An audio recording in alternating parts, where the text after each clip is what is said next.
사도들이 돌아와 자기들이 행한 모든 것을 예수께 여쭈니 데리시고 따로 벳세다라는 고을로 떠나가셨으나 무리가 알고 따라왔거늘 예수께서 그들을 영접하사 하나님 나라의 일을 이야기하시며 병 고칠 자들은 고치시더라. 날이 저물어 가매 12 사도가 나와 여짜오되 무리를 보내어 두루 마을과 촌으로 가서 유하며 먹을 것을 얻게 하소서. 우리가 있는 여기는 빈들이니이다. 예수께서 이르시되 너희가 먹을 것을 주라 하시니 여짜오되 우리에게 떡 5개와 물고기 2마리밖에 없으니 이 모든 사람을 위하여 먹을 것을 사지 아니하고서는 할 수 없사옵나이다 하니 이는 남자가 한 5,000명 되밀어라. 제자들에게 이르시되 때를 지어 한 50명씩 앉히라 하시니 제자들이 이렇게 하여 다 앉힌 후 예수께서 떡 5개와 물고기 2마리를 가지사 하늘을 우러러 축사하시고 떼어 제자들에게 주어 무리에게 나누어 주게 하시니 먹고 다 배불렀더라. 그 남은 조각을 12바구니에 거두니라.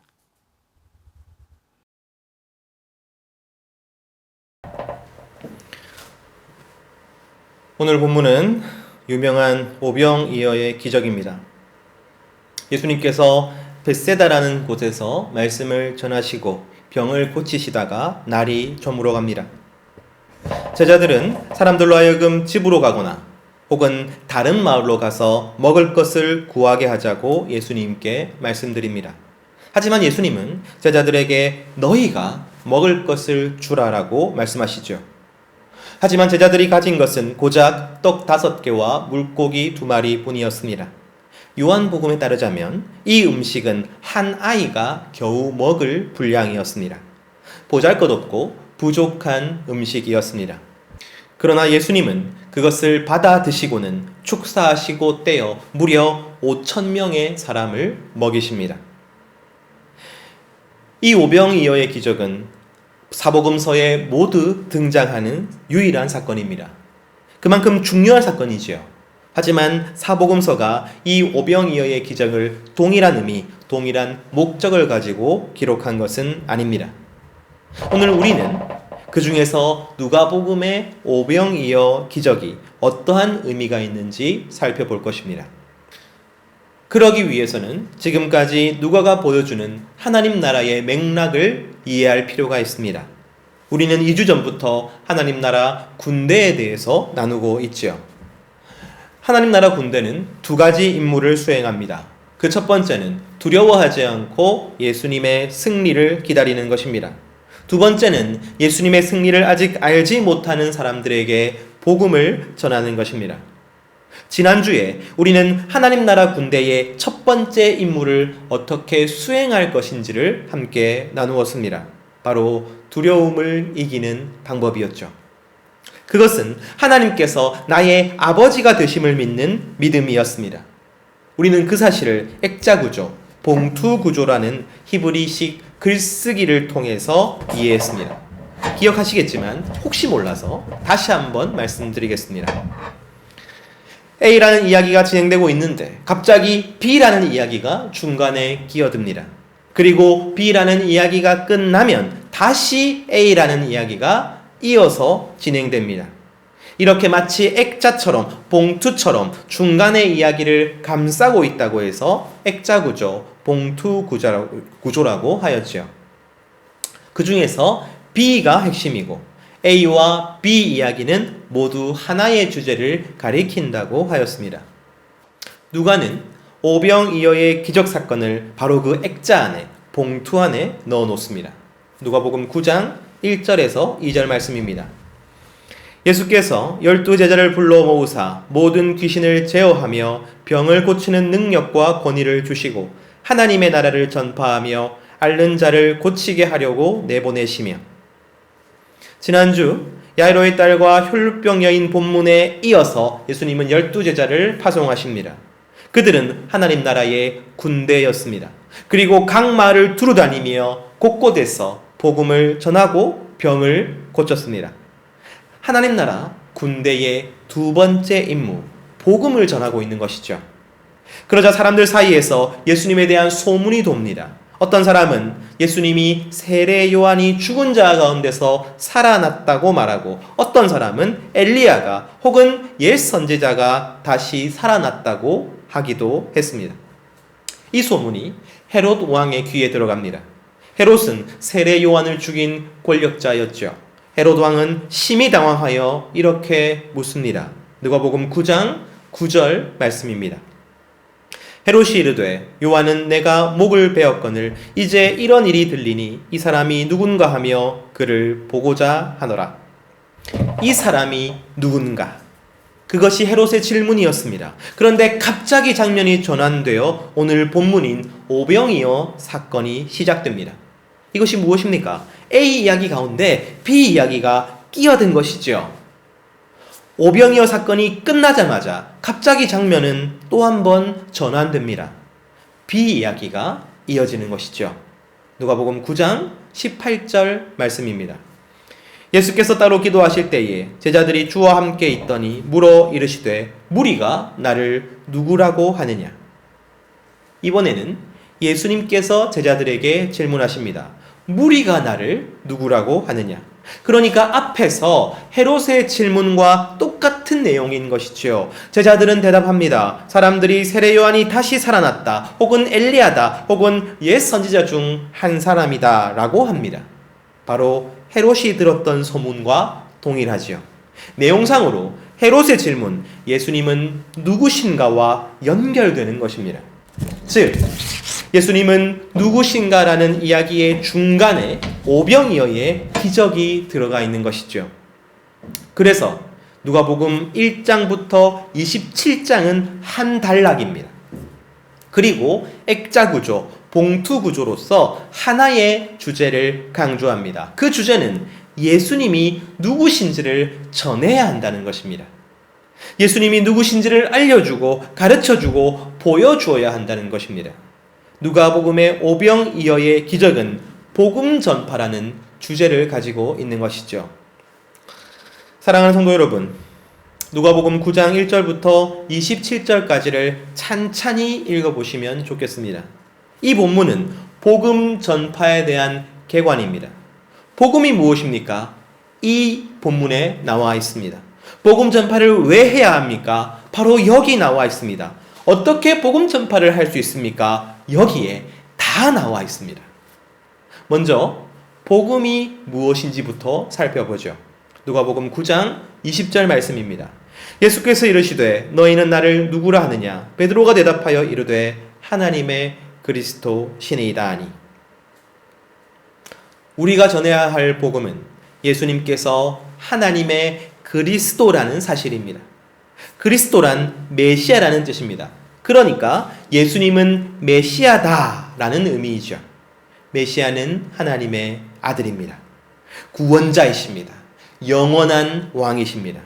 내 인생뿐만 아니라 내 영혼뿐만 아니라 이 세상 모든 사람이 구원받을 소망은 오직 예수님밖에는 없는 것이죠. 사도행전 4장 12절 말씀입니다. 다른 이로서는 구원을 받을 수 없나니 천하 사람 중에 구원을 받을 만한 다른 이름을 우리에게 주신 일이 없음이라 하였더라. 그러니 우리가 전해야 할 복음은 오직 예수만이 우리의 구원자라는 사실입니다. 이것이 핵심입니다. 여기서 벗어나면 모두 다 이단입니다.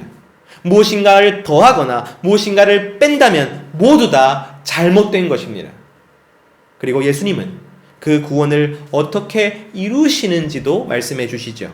누가복음 9장 22절 말씀입니다.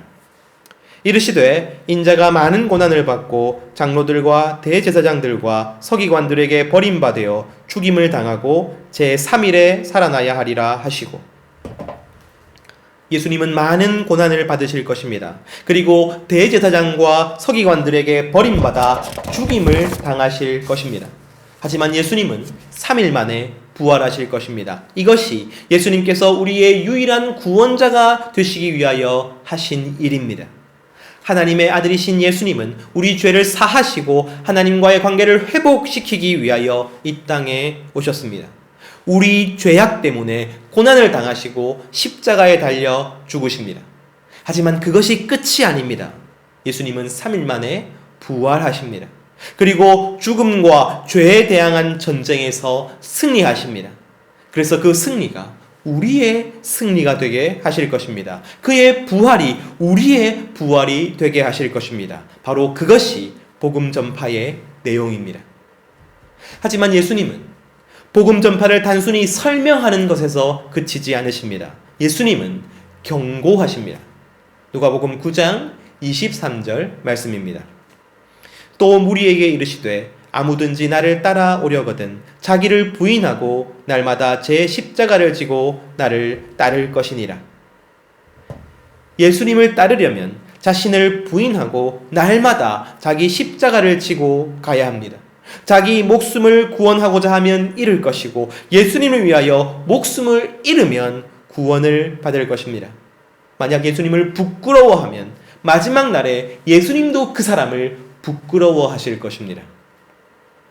사랑하는 성도 여러분, 이 본문에서 예수님을 따른다는 것은 단순히 예수님을 잘 믿는다, 교회를 잘 다닌다 이런 의미가 아닙니다. 예수님을 따른다는 것은 예수님처럼 복음을 전한다는 것을 의미합니다. 예수님처럼 복음을 전한다는 것은 목숨을 잃을지도 모르는 일이나 바로 여기에 우리의 구원이 달려있는 것이죠. 예수님을 부끄러워하고 복음을 부끄러워하는 사람은 마지막 날에 반드시 예수님도 그를 부끄러워하실 것입니다. 오늘 본문의 경고는 복음을 전하지 않는 자에 대한 경고인 것이죠. 하나님 나라의 군대에 두 가지 임무가 있다고 하였습니다. 그런데 특별히 두 번째 임무, 복음을 전하는 것은 예수님께서 특별히 경고까지 하시며 독려하시는 것입니다. 왜 그러냐면 이 두 번째 임무를 충성되게 감당하는 것은 쉬운 일이 아니기 때문입니다. 처음부터 지금까지 늘 그러하였습니다. 예수님을 전하는 것은 초대교회 시대에는 당장 목숨이 위태로운 일이었습니다. 신성모독으로 돌을 맞거나 가족과 친척과 공동체에서 쫓겨나야 하는 일이었습니다. 유대인들에게 예수님은 저주받은 십자가에 죽은 저주받은 이단에 불과했습니다. 게다가 유대인들은 정치적인 메시아, 군사적인 메시아를 기대했지요. 그래서 로마의 지배로부터 해방시켜줄 메시아를 기대했습니다. 그런데 고난을 당하는 메시아라니요, 죽임을 당하는 메시아라니요, 그리고 그 십자가를 나도 메고 따라야 한다니요. 그런 복음 전파를 누가 원하겠습니까? 지금도 마찬가지입니다. 예수를 전하는 것은 지금도 쉬운 일이 아닙니다. 세상은 복음을 비과학적이고 비논리적이고 설득력이 없다고 말합니다. 특히 이 시대 가운데 종교는 프라이버시고 개인적인 영역이 되어버렸습니다. 그래서 누군가에게 종교를 전하는 것은 강요가 되는 것이고 무례함이 되는 것이고 때로는 폭력이 되는 것이죠. 하지만 오병이어의 기적은 바로 그러한 상황 가운데 복음이 선포되며 복음이 전파되고 복음이 흥왕하는 예시로서 주어집니다. 복음이 실제로 어떻게 전해지는지 오병이어의 기적이 보여주는 것이죠. 복음이 어떤 일을 이루어내는지 오병이어의 기적이 보여주는 것입니다. 그리고 지금도 반복되고 있는 복음 전파의 모습을 오병이어의 기적이 명확하게 보여주고 있는 것입니다. 누가복음 9장 13절 말씀입니다. 예수께서 이르시되 너희가 먹을 것을 주라 하시니 여짜오되 우리에게 떡 5개와 물고기 2마리밖에 없으니 이 모든 사람을 위하여 먹을 것을 사지 아니하고서는 할 수 없사옵나이다 하니. 누가복음의 맥락 가운데서 함께 먹는 것은 단순히 식사를 의미하지 않았지요. 우리가 계속해서 강조하고 있는 것이 무엇입니까? 먹고 마시는 것이야말로 우리의 정체성을 드러낸다고 하였습니다. 무엇을 먹는가? 누구와 먹는가? 여러분, 오늘 본문 14절에서 사람들은 나이나 성별이나 정결함의 여부와는 상관없이 50명씩 함께 둘러 앉습니다. 차별 없이, 분리 없이 한 식탁에 앉습니다. 바로 성찬의 식탁을 의미하는 것이죠. 그리고 그들은 예수님께서 축사하시고 떼어주시는 떡과 물고기를 먹습니다. 모두 동일하게 예수님께서 공급해 주시는 음식을 먹습니다. 오병이어의 기적은 너무나도 강력하게 성찬과 주의 공동체를 의미하는 것입니다. 복음은 성찬의 식탁을 만들어내는 것이죠. 그러므로 지금 예수님께서 주시는 떡과 물고기는 바로 예수님 자신을 의미합니다.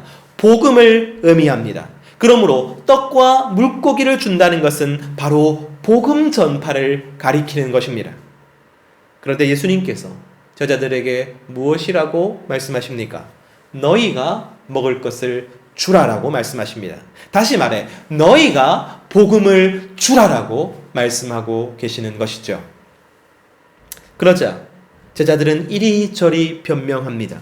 우리가 가진 것이 없습니다. 이 사람들을 다 먹이려면 먹을 것을 사야만 합니다. 지금 가진 것은 떡 5개와 물고기 2마리뿐인데 이것은 너무나도 보잘것없는 것입니다.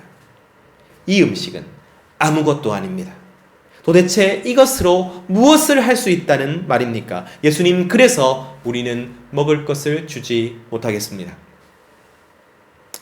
지금 제자들이 하고 있는 말은 바로 이런 뜻입니다. 주님, 저희는 복음 전파를 못하겠습니다. 지금 제가 가지고 있는 것이 고작해야 떡 5개와 물고기 2마리 같기 때문입니다. 예수님은 그리스도시다. 예수님이 죄사함의 은혜를 주신다. 그것은 사람들이 기대하는 말도 아니고 좋아하는 말도 아닙니다. 복음은 논리적이지도 못하고 세련되지도 못하고 설득력이 있지도 않습니다. 그래서 이 많은 사람들을 만족시키지 못할 것입니다. 혹시라도 복음을 전하는 우리가 복음 때문에 성공하거나 자랑할 것이 생기거나 평안한 삶을 누리고 있다면 좀 다를 수도 있겠죠. 하지만 예수 믿지 않는 사람이 오히려 우리보다 더 잘 사는 것 같고 성공하는 것 같고 평안한 것 같습니다. 내 삶은 그저 초라한 떡 5개와 물고기 2마리 같습니다. 그리고 제 손에 들린 복음도 그처럼 아무것도 아닌 것 같습니다. 그래서 저는 복음을 전하지 못하겠습니다. 하지만 예수님은 제자들의 불평과 의심에도 아랑곳하지 않으시고 그들의 손에 떡 5개와 물고기 2마리를 떼어 맡기십니다. 누가복음 9장 16절에서 17절 말씀입니다. 예수께서 떡 5개와 물고기 2마리를 가지사 하늘을 우러러 축사하시고 떼어 제자들에게 주어 무리에게 나누어 주게 하시니 먹고 다 배불렀더라. 그 남은 조각을 12바구니에 거두니라. 사랑하는 성도 여러분, 잘 보십시오. 예수님께서 떡과 물고기를 무리에게 나누어 주신 것이 아닙니다. 예수님의 손에서 떡과 물고기가 계속 떼어져서 무리들이 먹고 배부른 것이 아닙니다. 예수님은 먼저 제자들에게 떡과 물고기를 맡기셨습니다. 그리고 그 제자들의 손에서 떡과 물고기가 계속해서 나뉘어진 것입니다. 다시 말씀드립니다.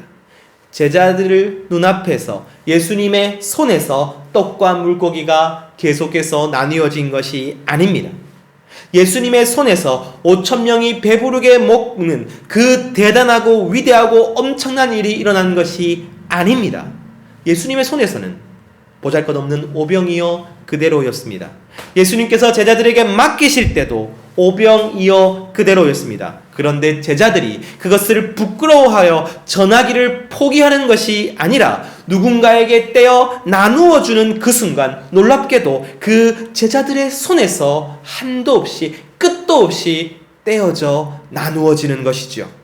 그래서 5,000명이 배부르게 먹고 12강주리가 남을 때까지 계속해서 떼어지게 되는 것입니다. 바로 제자들의 손에서 말이죠. 5,000명이 배부르게 먹는 그 대단하고 위대하고 엄청난 일은 여러분 제자들의 손에서 이루어진 것입니다. 제자들이 예수님의 명령에 순종하여 자신의 손에 들린 그 보잘것없는 오병이어를 전해주기로 결단하였을 때 비로소 그들의 손에서 기적이 일어난 것이죠. 사랑하는 성도 여러분, 지금도 예수님께서는 너희가 주라라고 명령하십니다. 하지만 우리는 주저합니다. 왜냐하면 우리가 받은 이 복음이 세상에서 오병이어와 같이 보잘것없이 여겨지기 때문입니다. 복음을 전할 때에 사람들이 보게 될 우리의 모습이 오병이어와 같이 하찮아 보이기 때문입니다. 그래서 복음을 전했을 때에 거절당하고 배척받을 것 같기 때문입니다. 그래서 때로 우리는 오병이어의 기적이 일어나기를 바랍니다. 어떤 권력자나 부자나 스타가 예수를 믿고 선한 영향력을 발휘하기를 원합니다. 혹은 내 삶에 그러한 멋진 성공이 일어나기를 원합니다. 그러면 사람들이 주목하고 인정하면서 복음을 전할 수 있을 것이라고 생각하는 것이죠. 하지만 오병이어의 기적은 그런 것이 아닙니다. 오병이어의 기적을 복음 이후에 복음 때문에 일어나는 일로 착각하고 있는 것입니다. 오병이어의 기적은 복음 전파 그 자체입니다. 오병이어의 기적은 우리 손에 들린 보잘것없는 복음을 전할 때에 무슨 일이 일어나는가를 보여주는 것이지요. 사도행전은 바로 이러한 오병이어의 기적을 우리에게 보여줍니다. 사도행전 2장 38절에서 41절까지의 말씀입니다. 베드로가 이르되 너희가 회개하여 각각 예수 그리스도의 이름으로 세례를 받고 죄 사함을 받으라. 그리하면 성령의 선물을 받으리니 이 약속은 너희와 너희 자녀와 모든 먼데 사람 곧 주 우리 하나님이 얼마든지 부르시는 자들에게 하신 것이라 하고 또 여러 말로 확증하며 권하여 이르되 너희가 이 패역한 세대에서 구원을 받으라 하니 그 말을 받은 사람들은 세례를 받음에 이날에 신도의 수가 3,000이나 더하더라. 사랑하는 성도 여러분, 아무것도 변한 것 없는 베드로, 오병이어와 같은 베드로가 담대하게 복음을 전했을 때 3,000명이 그 자리에서 예수님을 믿고 세례를 받았습니다. 저는 이러한 일이 지금도 일어날 수 있다고 믿습니다. 하지만 내 옆에 한 사람, 예수님이 자신과 무슨 상관이냐고 말하는 한 영혼이 변화되어 예수님이 나의 구주시라고 고백하는 것은 그야말로 오병이어의 기적이라고 믿습니다. 내 손에 들린 이 오병이어와 같은 복음이 결국 한 영혼의 운명을 바꾸고 그를 구원하는 기적을 일으킬 것입니다. 오병이어와 같은 내 삶이 영혼을 살리는 놀라운 기적을 일으키게 될 것입니다. 오직 예수님께서 주신 그 복음을 전하는 것, 그 명령에 순종할 때 일어나는 기적인 것이죠. 예수님의 복음은 오병이어의 기적을 통해 지금 우리에게까지 왔습니다. 복음은 다른 어떤 기적이나 위대한 인물이나 사건으로 전파되는 것이 아니라 자신의 손에 들린 오병이어를 부끄러워하지 않고 전했던 수많은 제자들을 통해서 전파되었습니다. 지금 우리가 믿고 있는 복음은 바로 그 오병이어의 조각인 것이죠. 그리고 우리도 누군가에게서 그 조각을 전해 받았습니다. 그리고 이제 누군가에게 그 오병이어의 조각을 전달해야 하는 사명을 받았습니다. 그러면 우리는 어떻게 할 것입니까? 부끄러워 그 손을 숨길 것입니까? 아니면 내 곁에 한 사람에게 이 복음을 전할 것입니까? 사랑하는 성도 여러분, 인생을 두 가지 측면에서 바라보십시오. 두려움과 싸워 이기는 것, 그리고 예수님이 누구신지를 전하는 것. 인생의 성공은 여기에 달려 있습니다. 교회의 성패는 바로 여기에 달려 있습니다. 이것에 성공한다면 우리는 오병이어의 기적을 상급으로 받게 될 것입니다. 여러분, 기적을 경험하지 못한 사람은 기적을 냉소적으로 바라볼 수밖에 없습니다. 하지만 기적을 경험한 사람은 그 기적을 다시 한번 경험하고자 합니다. 우리 손에는 이미 그 기적이 들려져 있음을 여러분 기억하십시오. 예수님께서 축사하시고 떼어주신 떡과 물고기가 지금 내 손에 있음을 기억하십시오. 그리고 두려워하지 않고 복음을 전할 때에 반드시 하나님께서 지금도 역사하실 것이라는 것을 믿으십시오. 그 기적을 함께 누리는 우리 교회가 되기를 간절히 소망합니다. 하나님께서 반드시 일하여 주실 것임을 믿고 두려워하지 않고 복음을 전하시는 모든 성도가 되시기를 간절히 소망합니다.